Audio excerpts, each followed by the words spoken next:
ಕಳೆದ ಲೋಕಸಭಾ ಎಲೆಕ್ಷನ್ನ ಸಂದರ್ಭದಲ್ಲಿ ಮಂಡ್ಯ ಕ್ಷೇತ್ರ ಇಡೀ ದೇಶದ ಗಮನ ಸೆಳೆದಿತ್ತು. ಈ ಬಾರಿ ಬೆಂಗಳೂರು ಗ್ರಾಮಾಂತರ ಅಂಥದ್ದೇ ಕುತೂಹಲವನ್ನ ತನ್ನ ಒಡಲಲ್ಲಿ ಇಟ್ಟುಕೊಂಡಿದೆ. ಕಾರಣ ಹೈ ವೋಲ್ಟೇಜ್ ಫೈಟ್ಗೆ ಬೆಂಗಳೂರು ಗ್ರಾಮಾಂತರ ಲೋಕಸಭಾ ಕ್ಷೇತ್ರ ಸಾಕ್ಷಿಯಾಗುವಂತ ಎಲ್ಲ ಸಾಧ್ಯತೆ ಕಾಣ್ತಾ ಇದೆ. ಹೈ ವೋಲ್ಟೇಜ್ ಜಿದ್ದಾಜಿದ್ದಿಗೆ ಅಖಾಡ ಸಿದ್ಧವಾಗಿದೆ. ಒಂದು ಕಡೆ ಹ್ಯಾಟ್ರಿಕ್ ಸಂಸದ, ಒಂದು ಬೈ ಎಲೆಕ್ಷನ್, ಎರಡು ರೆಗ್ಯುಲರ್ ಎಲೆಕ್ಷನ್. ಹ್ಯಾಟ್ರಿಕ್ ಸಂಸದ, ಮತ್ತೊಂದೆಡೆ ರಾಜ್ಯದ ಜನಪ್ರಿಯ ವೈದ್ಯ. ಕದನ ಕುತೂಹಲ ಸೃಷ್ಟಿಯಾಗ್ತಾ ಇದೆ. ಡಿಕೆ ಶಿವಕುಮಾರ್ ಅವರ ಅಬ್ಬರಕ್ಕೆ, ಡಿಕೆ ಸುರೇಶ್ ಅವರ ಅಬ್ಬರಕ್ಕೆ ಮೈತ್ರಿ ಶಕ್ತಿ ಪ್ರಯೋಗ ಆಗಿದೆ. ಕಾಂಗ್ರೆಸ್ ವಿಚಲಿತವಾದಂಗೆ ಕಾಣಿಸ್ತಾ ಇದೆ. ಕಳೆದೆರಡು ಬಾರಿಯಷ್ಟು ಸುಲಭವಾಗಿ ಅಂತೂ ಈ ಬಾರಿ ಡಿಕೆ ಸುರೇಶ್ ಅವರಿಗೆ ಪರಿಸ್ಥಿತಿ ಇಲ್ಲ ಅನ್ನೋದು ಮೇಲ್ನೋಟಕ್ಕೆ ಕಾಣಿಸ್ತಾ ಇದೆ. ಮೈತ್ರಿ ಮಾಸ್ಟರ್ ಸ್ಟ್ರೋಕ್ಗೆ ಡಿಕೆ ಬ್ರದರ್ಸ್ಗೆ ತಲೆನೋವು ಶುರುವಾಗಿದೆ. ಡಾಕ್ಟರ್ ಮಂಜುನಾಥ್ ಈಗಾಗಲೇ ಎಲೆಕ್ಷನ್ ವರ್ಕ್ ಕೂಡ ಶುರು ಮಾಡಿದ್ದಾರೆ. ಆಗ್ಲೇ ಹೇಳಿದೆ ನಾನು, ವಿಚಲಿತ ಆದಂಗೆ ಕಾಣಿಸ್ತಾ ಇದೆ ಕಾಂಗ್ರೆಸ್ಸು ಅನ್ನೋದು. ಅದಕ್ಕೆ ಕಾರಣಗಳನ್ನ ಕೊಡೋಣ. ಒಂದಿಬ್ಬರು ಮಾತನಾಡಿರುವಂಥ ಹೇಳಿಕೆಗಳಿದ್ದಾವೆ. ಮೊದಲನೇದಾಗಿ doctor Manjunath, DK Shivakumar, DK Suresh ಮಾತನಾಡಿದ್ದಾರೆ. ಆ ಮಾತಿನಲ್ಲೇ ನಮಗೆ ವಿಚಲಿತವಾಗಿರೋದು ಗೊತ್ತಾಗತ್ತೆ. ಏನು ಮಾತನಾಡಿದ್ರು ನೋಡೋಣ.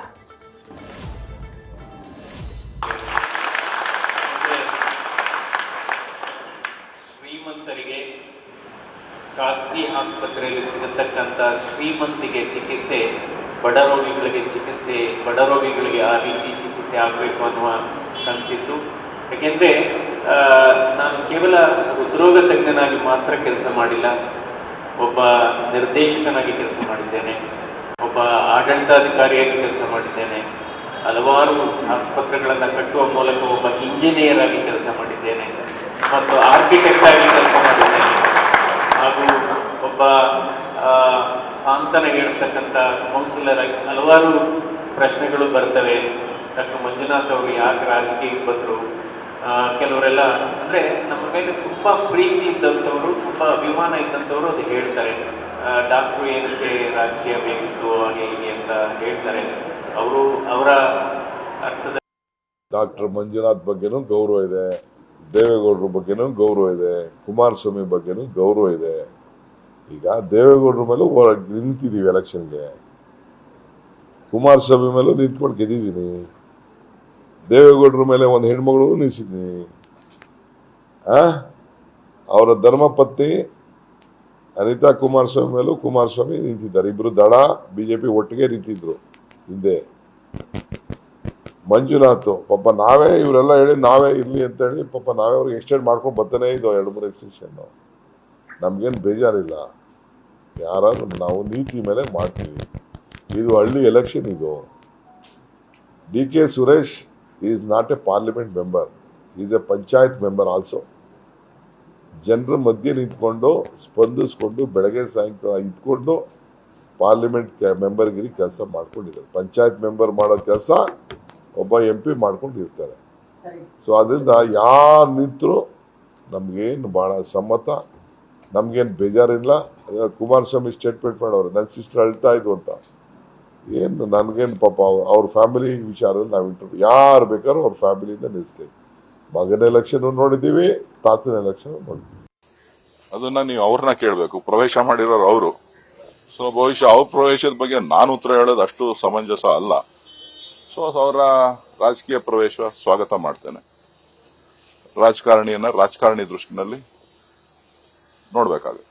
ಸರ್, ಈಗ ಅಚ್ಚರಿ ಅಭ್ಯರ್ಥಿ ಮುಖಾಂತರ ಅಚ್ಚರಿ ಫಲಿತಾಂಶ ನೀಡಬೇಕು ಅನ್ನೋ ಲೆಕ್ಕಾಚಾರದಲ್ಲಿದ್ದಾರೆ ಸರ್ ಬಿಜೆಪಿ ಮತ್ತೆ ಜೆಡಿಎಸ್. ಯಾರಿಗೆ ಅಚ್ಚರಿ? ಅಚ್ಚರಿ ಯಾರಿಗೆ? ನನಗೇನು ಅಚ್ಚರಿ ಅಲ್ಲ. ಇದು ದೇವೇಗೌಡರ ಕುಟುಂಬದ ಮತ್ತೊಂದು ಭಾಗ. ಅದು ದೇವೇಗೌಡರ ಕುಟುಂಬದ ಭಾಗ.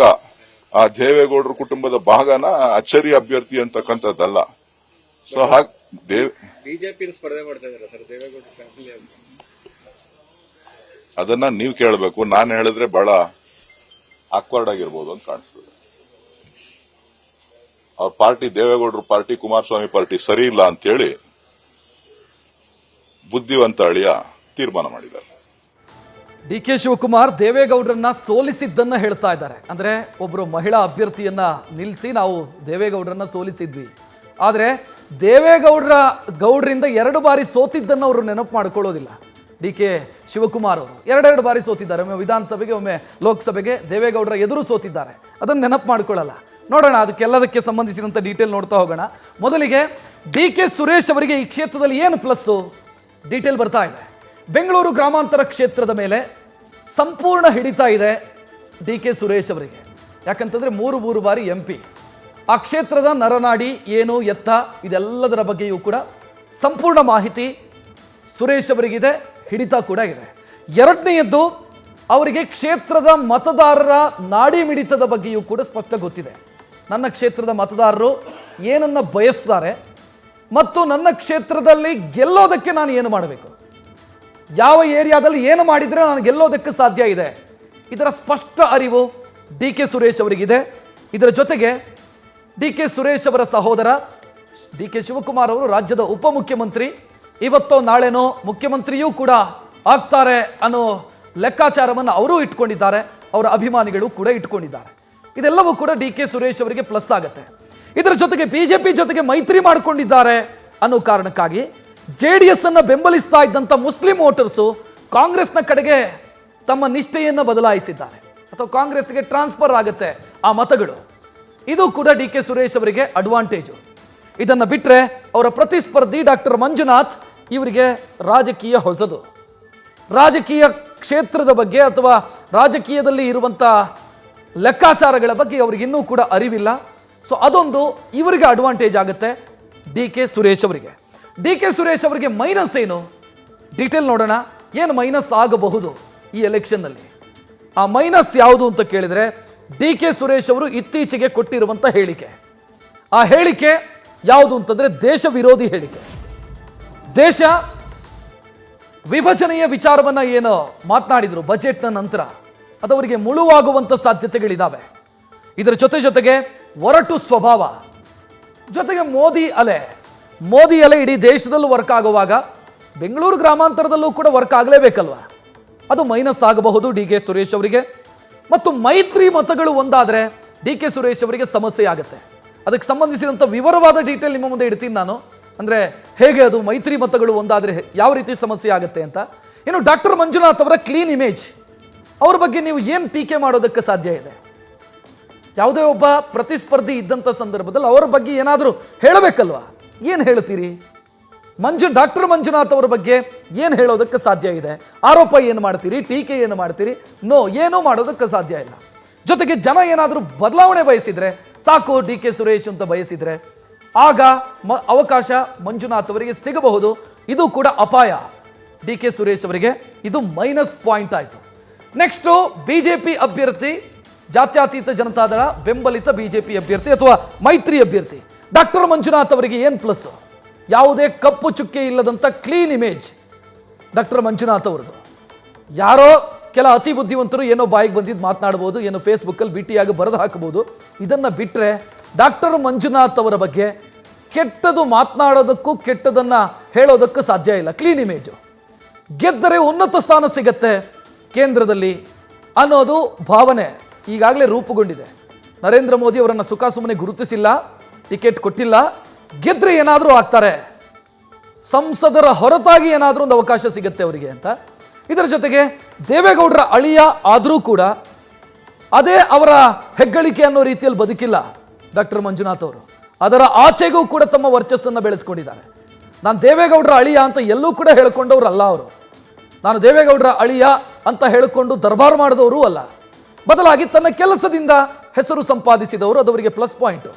ಬಿಜೆಪಿ ಅಭ್ಯರ್ಥಿ ಆದರೂ ಕೂಡ JDSನವರಿಗೂ ಕೂಡ ಅಥವಾ JDSನ ಕಾರ್ಯಕರ್ತರು ಕೂಡ ಅವರನ್ನು ಸಂಪೂರ್ಣವಾಗಿ ಬೆಂಬಲಿಸುವಂಥ ಸಾಧ್ಯತೆ ಇದೆ. ಎಷ್ಟೋ ಸಂದರ್ಭದಲ್ಲಿ ಏನಾಗುತ್ತೆ ಅಂತಂದರೆ, ಈಗ ಬಿಜೆಪಿ ಅಭ್ಯರ್ಥಿಯಾಗಿ ಒಬ್ಬರು ಕಣಕ್ಕಿಳಿದಾಗ ಅಲ್ಲಿನ ಎಲ್ಲ JDS ಓಟು ಬಿಜೆಪಿ ಅಭ್ಯರ್ಥಿಗೆ ಬರಬೇಕು ಅಂತಿಲ್ಲ. ಬಟ್ ಈ ವಿಚಾರದಲ್ಲಿ, ಬೆಂಗಳೂರು ಗ್ರಾಮಾಂತರದ ವಿಚಾರದಲ್ಲಿ ಬರಬಹುದು. ಕಾರಣ ಡಾಕ್ಟರ್ ಮಂಜುನಾಥ್ ಅವರ ಬಗ್ಗೆ ಇರುವಂಥ ಅಭಿಪ್ರಾಯ, ಗೌರವ, ಜೊತೆಗೆ ಅವರು ಮಾಡಿರುವಂಥ ಸಮಾಜ ಸೇವೆ. ಸೊ ಆ ಕಾರಣಕ್ಕಾಗಿ ಬಿಜೆಪಿ JDS ಮತಗಳು ಒಂದಾಗಬಹುದು. ಸೊ ಈ ಲೆಕ್ಕಾಚಾರ ಅವರಿಗೆ ಪ್ಲಸ್. ಡಾಕ್ಟರ್ ಮಂಜುನಾಥ್ ಅವರಿಗೆ ಮೈನಸ್ ಆದರೆ ಏನಾಗಬಹುದು? ಆ ಮೈನಸ್ ಅಂಶಗಳು ಏನು? ಋಣಾತ್ಮಕ ಅಂಶಗಳು ಏನು? ರಾಜಕೀಯ ಅವರಿಗೆ ಹೊಸತು, ರಾಜಕೀಯದ ಲೆಕ್ಕಾಚಾರಗಳು ಅವರಿಗೆ ಗೊತ್ತಿಲ್ಲ. ಅವರ ಸಹೋದರ MLA ಆದರೂ ಕೂಡ ಇವರು ರಾಜಕಾರಣದಲ್ಲಿ ಗುರುತಿಸಿಕೊಂಡವರಲ್ಲ. ಸಂಘಟನೆ ಬಗ್ಗೆ ಗೊತ್ತಿಲ್ಲ, ಹೇಗೆ ಸಂಘಟನೆ ಮಾಡಬೇಕು, ಸಂಘಟನೆ ಅಥವಾ ಕಾರ್ಯಕರ್ತರನ್ನು ಯಾವ ರೀತಿ ಇಟ್ಕೋಬೇಕು, ಇದರ ಬಗ್ಗೆ ಅಂದಾಜಿಲ್ಲ ಅವರಿಗೆ. ರಾಮನಗರ ಜಿಲ್ಲೆಯಲ್ಲಿ DK ಬ್ರದರ್ಸ್ಗೆ ಬಹಳ ಪ್ರಬಲವಾದಂಥ ಹಿಡಿತ ಇದೆ, ಅದನ್ನು ಅಲ್ಲಗೆಳೆಯೋದಕ್ಕೆ ಸಾಧ್ಯನೇ ಇಲ್ಲ.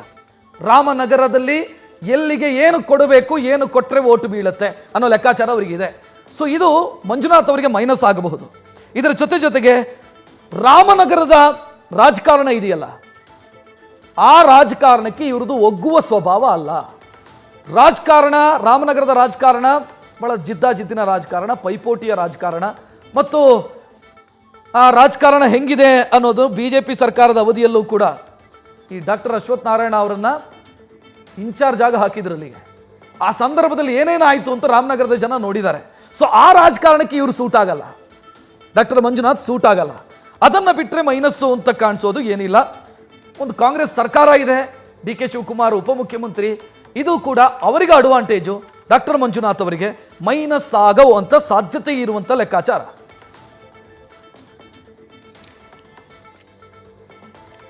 ಇದರ ಮಧ್ಯೆ ನಾವು ಒಮ್ಮೆ ಇತಿಹಾಸವನ್ನು ನೋಡಬೇಕಾಗತ್ತೆ. ಅಂದರೆ 2019 ಫಲಿತಾಂಶ ಒಮ್ಮೆ ನೋಡಿಬಿಟ್ರೆ ನಮಗೊಂದು ಅಂದಾಜು ಸಿಗುತ್ತೆ, ರಾಮನಗರ ಅಥವಾ ಬೆಂಗಳೂರು ಗ್ರಾಮಾಂತರದಲ್ಲಿ ಯಾವ ರೀತಿ ಲೆಕ್ಕಾಚಾರಗಳಿದ್ದಾವೆ, ವೋಟ್ ಶೇರಿಂಗ್ ಯಾವ ರೀತಿ ಇತ್ತು ಕಳೆದ ಬಾರಿ. ನೋಡೋಣ 2019ರಲ್ಲಿ ಏನಾಗಿತ್ತು, ಡೀಟೇಲ್ ಬರ್ತಾ ಇದೆ. 2019 ಲೋಕಸಭಾ ಎಲೆಕ್ಷನ್ನು ಹೆಂಗಾಯಿತು ಅನ್ನೋದು ನಿಮಗೆ ಗೊತ್ತಿದೆ. ಆವತ್ತು ಕಾಂಗ್ರೆಸ್ ಮತ್ತು JDS ಮೈತ್ರಿ ಮಾಡಿಕೊಂಡಿತ್ತು. JDS ಮತ್ತು ಕಾಂಗ್ರೆಸ್ಸು ಅದೊಂಥರ ಒಲ್ಲದ ಮೈತ್ರಿಯ ರೀತಿ ಇತ್ತು, ಕಾರ್ಯಕರ್ತರ ಮಧ್ಯೆ ಒಲ್ಲದ ಮೈತ್ರಿಯ ರೀತಿಯಲ್ಲಿತ್ತು. ಆ ಮೈತ್ರಿಯ ಕಾರಣಕ್ಕಾಗಿ JDS ಅಭ್ಯರ್ಥಿ ಅಲ್ಲಿ ಕಣದಲ್ಲಿ ಇರಲಿಲ್ಲ. DK ಸುರೇಶ್ ವರ್ಸಸ್ ಅಶ್ವಥ್ ನಾರಾಯಣ್ ಗೌಡ, ವಿಧಾನ ಪರಿಷತ್ನ ಮಾಜಿ ಸದಸ್ಯ ಅಶ್ವಥ್ ನಾರಾಯಣ್ ಗೌಡ, ಈಗ ಜನರಲ್ ಸೆಕ್ರೆಟರಿ BJP. ಸೊ ಇವರಿಬ್ಬರ ಮಧ್ಯೆ ಪೈಪೋಟಿ. ಅಶ್ವಥ್ ನಾರಾಯಣ್ ಗೌಡ ಪಡ್ಕೊಂಡಿರುವಂಥ ಓಟನ್ನು ಒಮ್ಮೆ ನೋಡಿಬಿಡಿ ನೀವು. 6,71,000 ಓಟು ಪಡ್ಕೊಂಡಿದ್ದಾರೆ. ಗೆಲುವಿನ ಅಂತರ 2 ಲಕ್ಷ ಇದ್ರೂ ಕೂಡ ಆ 6,71,000 ಓಟು ಪಡ್ಕೊಂಡಿರೋದಿದೆಯಲ್ಲ, ಅದು ಸಾಮಾನ್ಯ ಅಲ್ಲ. ದೊಡ್ಡ ಪ್ರಮಾಣದ ಮತವನ್ನ ಅಶ್ವಥ್ ನಾರಾಯಣ ಗೌಡ ಅವರಿಗೆ ಪಡೆಯೋದಕ್ಕೆ ಸಾಧ್ಯ ಆಗಿದೆ. ಅದಕ್ಕೆ ಮೈತ್ರಿನೂ ಕಾರಣ ಇರಬಹುದು. ಅಂದರೆ ಕಾಂಗ್ರೆಸ್ಗೆ ಓಟ್ ಹಾಕೋದಕ್ಕೆ ಮನಸ್ಸಿಲ್ಲದಂಥ JDSನ ಕಾರ್ಯಕರ್ತರು ಅಥವಾ JDSನ ವೋಟರ್ಸು BJPಗೆ ಹಾಕಿರಬಹುದು, ಮೋದಿ ಅಲೆ ಇರಬಹುದು, ಗೊತ್ತಿಲ್ಲ. ಬಟ್ ವೋಟ್ ಶೇರ್ ನೋಡ್ತಾ ಇದ್ದೀರಿ ಅಥವಾ ವೋಟ್ ಬಂದಿರೋದು ನೋಡ್ತಾ ಇದ್ದೀರಿ. 6,71,000 ಓಟ್ ಪಡ್ಕೊಂಡಿದ್ದಾರೆ ಅಶ್ವಥ್ ನಾರಾಯಣ ಗೌಡ 2019ರಲ್ಲಿ. ದೊಡ್ಡ ಪ್ರಮಾಣದಲ್ಲೇ ಓಟ್ ಪಡ್ಕೊಂಡಿದ್ದಾರೆ, ಪೈಪೋಟಿಯನ್ನು ಕೊಟ್ಟಿದ್ದಾರೆ. ನಮಗೆ ಇನ್ನೂ ಇದು ಎಕ್ಸಾಕ್ಟ್ ಪಿಕ್ಚರ್ ಸಿಗಬೇಕು ಅಂತಾದರೆ 2014 ನಾವು ರಿಸಲ್ಟನ್ನು ಒಮ್ಮೆ ನೋಡಬೇಕು. 14 ರಿಸಲ್ಟ್ ನೋಡ್ತಾ ಇದ್ದೀವಿ. 14ರಲ್ಲಿ DK ಸುರೇಶ್ 6,52,000 ಓಟ್ ಪಡ್ಕೊಂಡ್ರು. ತುಳಸಿ ಮುನಿರಾಜುಗೌಡ ಈಗ MLC 4,21,000 ಓಟ್ ಪಡ್ಕೊಂಡ್ರು. ಪ್ರಭಾಕರ್ ರೆಡ್ಡಿ JDS ಅಭ್ಯರ್ಥಿಯಾಗಿ ಕಣಕ್ಕಿಳಿದ್ರು, 3,17,000 ಓಟ್ ಪಡ್ಕೊಂಡ್ರು. ಇಲ್ಲಿ JDS ಪಡೆದಿರುವ ಓಟನ್ನು ನೀವು ನೋಡ್ತಾ ಇದ್ದೀರಿ, 3 ಲಕ್ಷ. ಈ 2 ಓಟು ಒಂದಾದರೆ ಆಗ DK ಸುರೇಶ್ ಅವರಿಗೆ ಸಮಸ್ಯೆ. ಓಟ್ ಒಂದಾಗತ್ತೆ ಅಥವಾ ಆ ಎಲ್ಲವೂ 2+2 4 ಅಂತ ಲೆಕ್ಕಾಚಾರ ಅಲ್ಲ ರಾಜಕಾರಣದಲ್ಲಿ. ಆದರೆ ಸಮಸ್ಯೆ DK ಸುರೇಶ್ ಅವರಿಗೆ. ಆ ರೀತಿ ಹಾಲು ಜೇನಿನಂತೆ BJP ಮತ್ತು JDSನ ಓಟು ಕಾರ್ಯಕರ್ತರು ಒಂದಾದರೆ DK ಸುರೇಶ್ ಅವರಿಗೆ ಖಂಡಿತವಾಗೂ ಕೂಡ ಈ ಕ್ಷೇತ್ರದಲ್ಲೂ ಪ್ರಾಬ್ಲಮ್ ಇದೆ. ಅಷ್ಟು ಈಸಿಯಾಗಿ ಕ್ಷೇತ್ರ ಗೆಲ್ಲೋದು ಕಷ್ಟ ಇದೆ ಅನ್ನೋದು ಸ್ಪಷ್ಟ. ಬೆಂಗಳೂರು ಗ್ರಾಮಾಂತರದಲ್ಲಿ doctor Manjunath versus DK Suresh ಅನ್ನುವಂಥ ಅಖಾಡ ಸಿದ್ಧವಾಗಿರೋದ್ರಿಂದ ಈಗ ಒಂದು ಲೆಕ್ಕಾಚಾರ ನಾವು ಹಾಕಬಹುದು, ಯಾರು ಮೇಲುಗೈ ಸಾಧಿಸ್ತಾ ಇದ್ದಾರೆ. ಅಂದರೆ ಕಳೆದ ವಿಧಾನಸಭಾ ಎಲೆಕ್ಷನ್ನ ಫಲಿತಾಂಶದ ದೃಷ್ಟಿಯಲ್ಲಿ ನೋಡ್ತಾ ಹೋದರೆ ಬೆಂಗಳೂರು ಗ್ರಾಮಾಂತರ ಕ್ಷೇತ್ರದಲ್ಲಿ ನಾವು ಕಳೆದ ವಿಧಾನಸಭಾ ಎಲೆಕ್ಷನ್ನ ಡೀಟೇಲನ್ನೇ ನೋಡ್ತಾ ಹೋದರೆ ಶಾಸಕರ ಸಂಖ್ಯೆಯ ಆಧಾರದಲ್ಲಿ ಕಾಂಗ್ರೆಸ್ ಮೇಲುಗೈಯನ್ನು ಸಾಧಿಸುತ್ತೆ. ಹೇಗೆ ಅಂತಂದರೆ 8 ಕ್ಷೇತ್ರಗಳು ಬೆಂಗಳೂರು ಗ್ರಾಮಾಂತರದ ವ್ಯಾಪ್ತಿಯೊಳಗೆ ಬರುತ್ತೆ. ಆ ಪೈಕಿ 5 ಕ್ಷೇತ್ರಗಳಲ್ಲಿ ಕಾಂಗ್ರೆಸ್ನ ಶಾಸಕರಿದ್ದಾರೆ. ಕುಣಿಗಲ್ನಲ್ಲಿ ಡಾಕ್ಟರ್ ರಂಗನಾಥ್, DK ಶಿವಕುಮಾರ್ ಅವರ ಫ್ಯಾಮಿಲಿಯ ಅತ್ಯಂತ ಆಪ್ತ ಸದಸ್ಯರು ಡಾಕ್ಟರ್ ರಂಗನಾಥ್ ಅವರು MLA. ಆನೇಕಲ್ಲಲ್ಲಿ ಶಿವಣ್ಣ, ಮಾಗಡಿ, ರಾಮನಗರ, ಕನಕಪುರ, ಒಟ್ಟು 5 ಕ್ಷೇತ್ರದಲ್ಲಿ ಕಾಂಗ್ರೆಸ್ ಶಾಸಕರಿದ್ದಾರೆ, DK ಶಿವಕುಮಾರ್ ಸೇರಿ. ಇತ್ತ BJP ಮತ್ತು JDSನ ಮೈತ್ರಿ ಈ ಮೂವರು ಶಾಸಕರನ್ನು ಹೊಂದಿದೆ. ಇಲ್ಲಿ ಇಂಟ್ರೆಸ್ಟಿಂಗ್ ಯಾವುದು ಅಂತಂದರೆ ನಾನು ಈಗಾಗಲೇ ಹೇಳಿದೆ, ಕುಣಿಗಲಲ್ಲಿ ಕಾಂಗ್ರೆಸ್ ಶಾಸಕರಿದ್ದಾರೆ, ಬಟ್ ಅಲ್ಲಿ BJP ಮತ್ತು JDS ಪಡ್ಕೊಂಡಿರುವಂಥ ಓಟ್ ಇದೆಯಲ್ಲ, ಕಳೆದ ಬಾರಿ BJP 48,000 ಓಟ್ ಪಡ್ಕೊಂಡ್ರೆ JDS 46,000 ಓಟ್ ಪಡ್ಕೊಳ್ಳುತ್ತೆ. ಅದು ಎರಡನ್ನ ಸೇರಿಸಿದ್ರೆ ಕಾಂಗ್ರೆಸ್ ಓಟಿಗಿಂತ ಜಾಸ್ತಿ ಆಯಿತು. ಆನೇಕಲ್ನಲ್ಲಿ ಅಲ್ಲಿ ಕಾಂಗ್ರೆಸ್ MLA ಗೆದ್ದಿದ್ದು ಕೇವಲ 4,000 ಓಟಲ್ಲಿ, JDSನ ಓಟು 6,000, ಅದು ಸೇರಿದರೆ ಕಾಂಗ್ರೆಸ್ಗಿಂತ ಜಾಸ್ತಿ ಆಯಿತು. ಮಾಗಡಿಯಲ್ಲೂ ಕೂಡ ಅದೇ ರೀತಿ ಲೆಕ್ಕಾಚಾರ ಇದೆ, ಯಾಕಂತಂದ್ರೆ BJP ಅಭ್ಯರ್ಥಿ 20,000 ಓಟ್ ಪಡ್ಕೊಂಡಿದ್ದಾರೆ. ರಾಮನಗರದಲ್ಲಿ ಅಲ್ಲಿ CP ಯೋಗೇಶ್, ಅಲ್ಲಿ ಇಕ್ಬಾಲ್ ಹುಸೇನ್ ಅವರು ಏನು ಗೆದ್ರು, MLA ಆದರು, ಆದರೆ BJP ಅಭ್ಯರ್ಥಿಯಾಗಿ ಕಣಕ್ಕಿಳಿದಂಥ ವ್ಯಕ್ತಿ 7% ಓಟ್ ಪಡ್ಕೊಂಡಿದ್ದಾರೆ. ಕನಕಪುರದ್ದೊಂದು ಬೇರೆ ಕೇಸು, ಯಾಕಂತಂದ್ರೆ 1,22,000 ಲೀಡಲ್ಲಿ ಗೆದ್ದಿದ್ದಾರೆ DK ಶಿವಕುಮಾರ್. ಈ ಕಡೆ ಬಂದರೆ ನಾವು BJP JDS ಶಾಸಕರು ಇರುವಂಥ ಕ್ಷೇತ್ರಗಳನ್ನು ನೋಡಿದರೆ, ಚನ್ನಪಟ್ಟಣ ಕುಮಾರಸ್ವಾಮಿ ಮುಖ್ಯಮಂತ್ರಿ, ಅಲ್ಲಿ ಅವರಿಗೆ ಸಮೀಪದ ಪ್ರತಿಸ್ಪರ್ಧಿಯಾಗಿದ್ದು CP ಯೋಗೇಶ್ವರ್, ಆ ಎರಡು ಓಟು ಒಂದಾದರೆ ಬಹಳ ದೊಡ್ಡ ಪ್ರಮಾಣದ ಓಟ್ ಆಯಿತು. RR ನಗರದಲ್ಲಿ ಮುನಿರತ್ನ ಗೆದ್ದಿರೋದು. ಈ ಕಡೆ ಬೆಂಗಳೂರು ದಕ್ಷಿಣದ್ದು ಇನ್ನೂ ಇಂಟ್ರೆಸ್ಟಿಂಗ್ ಇದೆ. ಬೆಂಗಳೂರು ದಕ್ಷಿಣದಲ್ಲಿ BJP ಗೆದ್ದಿದ್ದು 50,000 ಲೀಡಲ್ಲಿ, ಅಲ್ಲಿ ಕೃಷ್ಣಪ್ಪ ಅವರು MLA ಏನು ಗೆದ್ದರು 50,000 ಲೀಡಲ್ಲಿ. ಅಲ್ಲಿ JDS ಓಟ್ ಪಡ್ಕೊಂಡಿದ್ದು 24,000. ಸೊ ಆ ಎರಡು ಓಟು ಒಂದು ವೇಳೆ ಒಂದಾದರೆ, ಲೋಕಸಭೆಯಲ್ಲೂ ಒಂದಾಗಬಿಟ್ರೆ ಪ್ರಾಬ್ಲಮ್ಮು DK ಸುರೇಶ್ ಅವರಿಗೆ ದೊಡ್ಡ ಪ್ರಮಾಣದಲ್ಲಿ ಆಗುತ್ತೆ. ವಿಧಾನಸಭೆಗೂ ಲೋಕಸಭೆಗೂ ಲೆಕ್ಕಾಚಾರಗಳು ವ್ಯತ್ಯಾಸ ಇರಬಹುದು. ನಾನು ಹೇಳಿದ್ದು ಸಿಂಪಲ್ ಅಂಕಗಣಿತ ವರ್ಕ್ ಆದರೆ, ಅಂದರೆ ಈ ಮತಗಳು JDS ಮತಗಳು BJP ಮತಗಳು ಒಂದಾಗಿ ಬಿಟ್ಟರೆ 6 ಕ್ಷೇತ್ರದಲ್ಲಿ 8ರಲ್ಲಿ 6 ಕ್ಷೇತ್ರದಲ್ಲಿ BJP JDS ಮೈತ್ರಿ ಮೇಲುಗೈ ಸಾಧಿಸುತ್ತೆ. ಮತ್ತು ನಂಬರ್ಸ್ ನೋಡ್ತಾ ಹೋದರೂ ಕೂಡ ಬಹಳ ದೊಡ್ಡ ಪ್ರಮಾಣದಲ್ಲಿ ಇವರು ಪಡ್ಕೊಂಡಿರುವಂಥ ಓಟು, BJP JDS ಪಡ್ಕೊಂಡಿರೋ ಓಟು ಜಾಸ್ತಿ ಇದೆ. ಅದೇ ವರ್ಕ್ ಆಗುತ್ತೆ ಅಂತ ನಾನು ಹೇಳ್ತಾ ಇಲ್ಲ, ಆದರೆ ಆ ರೀತಿ ಆಗಿಬಿಟ್ರೆ DK ಸುರೇಶ್ ಅವರಿಗೆ ದೊಡ್ಡ ಮಟ್ಟದ ಪ್ರಾಬ್ಲಮ್ ಇದೆ. ಇದರ ಜೊತೆಗೆ ಇನ್ನೊಂದು ಇಂಟ್ರೆಸ್ಟಿಂಗ್ ಅಂತಂದರೆ, BJP ಶಾಸಕರಿರುವಂಥ ಕ್ಷೇತ್ರಗಳಿದೆಯಲ್ಲ, ಅಲ್ಲಿ ಮತದಾರರ ಸಂಖ್ಯೆನೂ ಜಾಸ್ತಿ. RR ನಗರ, ಬೆಂಗಳೂರು ದಕ್ಷಿಣ ದೊಡ್ಡ ಕ್ಷೇತ್ರಗಳು, ಮತದಾರರ ಲೆಕ್ಕಾಚಾರ ಹಾಕಿದರೆ ದೊಡ್ಡ ಕ್ಷೇತ್ರಗಳು. ಆ ಕಡೆ ಆನೇಕಲ್ಲು BJPಗೆ ಬಿಗಿ ಹಿಡಿತಾ ಇದೆ, ಅದು ಕೂಡ ದೊಡ್ಡ ಕ್ಷೇತ್ರ. ಸೊ ಈ ಕಾರಣಕ್ಕಾಗಿ ಸುರೇಶ್ ಅವರು ಬಹಳ ಈಸಿಯಾಗಿ ಗೆದ್ದು ಬಿಡ್ತೀನಿ, ಅಥವಾ ಡಾಕ್ಟರ್ ಮಂಜುನಾಥ್ ಏನ್ರಿ ನನಗೆ ದೊಡ್ಡ ಕಷ್ಟದ ಪ್ರತಿಸ್ಪರ್ಧಿ ಅಲ್ಲ ಅಂತ ಅಂದ್ಕೊಂಡ್ರೆ ಅದು ಬೇರೆ ರೀತಿಯ ಫಲಿತಾಂಶಕ್ಕೆ ಕಾರಣ ಆಗಬಹುದು. ಅಷ್ಟು ಈಸಿ ಇಲ್ಲ ಈ ಬಾರಿ, ಅಷ್ಟು ಕೇಕ್ ವಾಕ್ ಅಲ್ಲ DK ಸುರೇಶ್ ಅವರಿಗೆ ಅಂತ ಅಂಕಿಅಂಶಗಳು ಹೇಳ್ತಾ ಇದೆ. ಇದರ ಜೊತೆಗೆ ಇನ್ನೊಂದು ಇಂಟ್ರೆಸ್ಟಿಂಗ್ ಡೀಟೇಲ್ ನಿಮ್ಮ ಮುಂದೆ ಇಡ್ತಾ ಇದ್ದೀವಿ. ಅದು ಯಾವುದು ಅಂತಂದರೆ, ಎರಡು ಫ್ಯಾಮಿಲಿ ಈಗ ಮುಖಾಮುಖಿ ಆಗಿದೆ. ಸೊ ಈ ಎರಡು ಫ್ಯಾಮಿಲಿ ಮುಖಾಮುಖಿ ಆಗಿರೋದು ಈ ಹಿಂದೆಯೂ ಕೂಡ ಎಷ್ಟು ಬಾರಿ ಆಗಿದೆ ಅನ್ನೋ ಡೀಟೇಲ್ ನೋಡ್ತಾ ಇದ್ದೀರಿ. ಮೊದಲು ಈ ಎರಡು ಫ್ಯಾಮಿಲಿ, DK ಶಿವಕುಮಾರ್ ಫ್ಯಾಮಿಲಿ, ದೇವೇಗೌಡರ ಫ್ಯಾಮಿಲಿ ಮೊದಲು ಎದುರಾಳಿಗಳಾಗಿ ಸ್ಪರ್ಧೆ ಮಾಡಿದ್ದು 1985ರಲ್ಲಿ ಸಾತನೂರಲ್ಲಿ. ದೇವೇಗೌಡರು ವಿರುದ್ಧ DK ಶಿವಕುಮಾರ್ ಸ್ಪರ್ಧೆ ಮಾಡಿದರು. ಈಗ ಸಾತನೂರು ಕ್ಷೇತ್ರ ಇಲ್ಲ, ಆಗ ಸಾತನೂರು ಕ್ಷೇತ್ರದಲ್ಲಿ ಸ್ಪರ್ಧೆ ಮಾಡಿದರು. ಆದರೆ ದೇವೇಗೌಡರನ್ನ ಸೋಲಿಸೋದಕ್ಕೆ DK ಶಿವಕುಮಾರ್ ಅವರಿಗೆ ಆ ಸಂದರ್ಭದಲ್ಲಿ 85ರಲ್ಲಿ ಸಾಧ್ಯ ಆಗಲಿಲ್ಲ. ಈ ಎರಡು ಫ್ಯಾಮಿಲಿ ಮುಖಾಮುಖಿಯಾದಂಥ ಸಂದರ್ಭದಲ್ಲಿ ಮೊದಲ ಗೆಲುವಾಗಿದ್ದು ದೇವೇಗೌಡರ ಫ್ಯಾಮಿಲಿಗೆ, ಅಥವಾ ದೇವೇಗೌಡರಿಗೆ ಮೊದಲ ಗೆಲುವಾಯಿತು.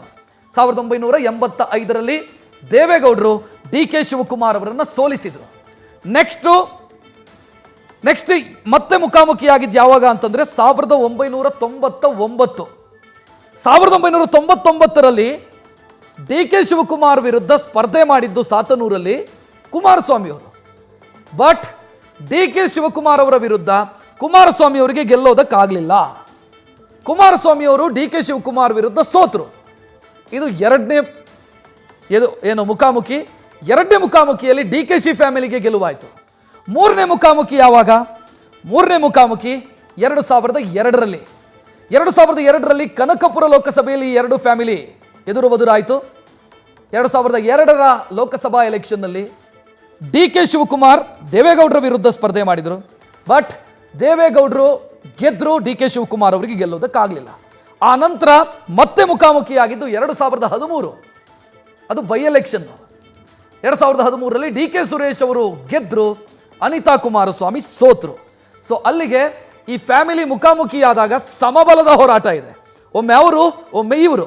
ಈ ಬಾರಿ ಯಾರ ಸರದಿ ಗೊತ್ತಿಲ್ಲ. ಕುಮಾರಸ್ವಾಮಿ ಅವರು ಮಾತನಾಡಿದ್ದಾರೆ ಈ ವಿಚಾರಕ್ಕೆ ಸಂಬಂಧಿಸಿ, ನೋಡೋಣ. ಅವರ ಬಗ್ಗೆ ನಮ್ಮ ಎದುರಾಳಿಗಳು ತುಂಬ ಸಣ್ಣತನದಲ್ಲಿ ಮಾತಾಡೋದಂಥ ಕೆಲವು ಪದಗಳನ್ನು ಗಮನಿಸಿದ್ದೇನೆ ನಾನು ಇವತ್ತು. ಆ ವ್ಯಕ್ತಿಗಳಿಗೆ ಹೇಳ್ತೀನಿ, ಅವರ ಸಂಸ್ಕೃತಿ ಬಗ್ಗೆ, ಅವರ ಒಂದು ಸೇವೆಯ ಬಗ್ಗೆ ಚರ್ಚೆ ಮಾಡ್ತಕ್ಕಂಥ ಒಂದು ಉಂಗುಷ್ಟಕ್ಕೂ ಸಮಾನವಿಲ್ಲ ಅಂತಕ್ಕಂಥದ್ದು ನಾನು ಹೇಳ್ತೀನಿ. ರಾಜಕೀಯದಲ್ಲಿ ನೀವು ಚುನಾವಣೆಯಲ್ಲಿ ಗೆದ್ದಿರ್ಬೋದು, ಬೆಳೆದಿರ್ಬೋದು ಹಲವಾರು ರೀತಿಯಲ್ಲಿ, ಆದರೆ ಅವರು ಮಾಡಿರ್ತಕ್ಕಂಥ ಒಂದು ಸೇವೆ ಇರ್ಬೋದು, ಅವರಲ್ಲಿರ್ತಕ್ಕಂಥ ಒಂದು ಪ್ರಾಮಾಣಿಕ, ಒಂದು ಪರಿಶುದ್ಧವಾದಂಥ ಅವರ ಒಂದು ಜೀವನ ಏನಿದೆ, ಅದರ ಮುಂದೆ ನೀವು ಯಾರು ಸರಿಸಾಟಿ ಅಲ್ಲ. ನೀವೇನೇ ಮಾತಾಡೋದು ಪಾಪ ಹೇಳ್ತಾನೆ ಆ ವ್ಯಕ್ತಿ. ಇವತ್ತು ಬೆಳಗ್ಗೆ ನನ್ನ ಮನಸ್ಸಿಗೆ ನೋವಾಯಿತು. ಈ ರೀತಿಯ ಮಾತುಗಳನ್ನು, ಅವರ ಒಂದು ದುಡಿಮೆ ಏನಿದೆ ಡಾಕ್ಟರ್ ಮಂಜುನಾಥ್ ಅವರದು, ಕಳೆದ 17 ವರ್ಷಗಳ ಕಾಲ ಅವರ ನಿರಂತರವಾದಂಥ ಶ್ರಮದಲ್ಲಿ ಇವತ್ತೇನು ನಮ್ಮ ರಾಷ್ಟ್ರೀಯ ಅಧ್ಯಕ್ಷರು ಹೇಳಿದಂಥ ರೀತಿಯಲ್ಲಿ ಒಂದು ಆಸ್ಪತ್ರೆ 2000 ಬೆಡ್ಗಳನ್ನು ಹೊಂದಿರತಕ್ಕಂಥ ಆಸ್ಪತ್ರೆ ಈ ದೇಶದಲ್ಲಿದ್ದರೆ ಅದು ಜಯದೇವ ಆಸ್ಪತ್ರೆ ಅಂತಕ್ಕಂಥ ಒಂದು ಕೀರ್ತಿ ಏನಿದೆ. ಈ ಬಾರಿ ಬೆಂಗಳೂರು ಗ್ರಾಮಾಂತರದ ಅಖಾಡದಲ್ಲಿ ಮಾತುಗಳು ಕೂಡ ಬಹಳ ಪ್ರಮುಖ ಪಾತ್ರ ವಹಿಸುತ್ತೆ ಅಂತ ಅನ್ಸುತ್ತೆ. ಇದು ಈವರೆಗಿನ ಪ್ರಮುಖ ಸುದ್ದಿ. ಕ್ಷಣ ಕ್ಷಣದ ಮಾಹಿತಿಗಾಗಿ ನೋಡ್ತಾ ಇರಿ ನ್ಯೂಸ್ ಫಸ್ಟ್, ನಿರ್ಭೀತಿಯಿಂದ ನಿಮ್ಮ ಪರವಾಗಿ. ನ್ಯೂಸ್ ಫಸ್ಟ್, ನಿರ್ಭೀತಿಯಿಂದ ನಿಮ್ಮ ಪರವಾಗಿ.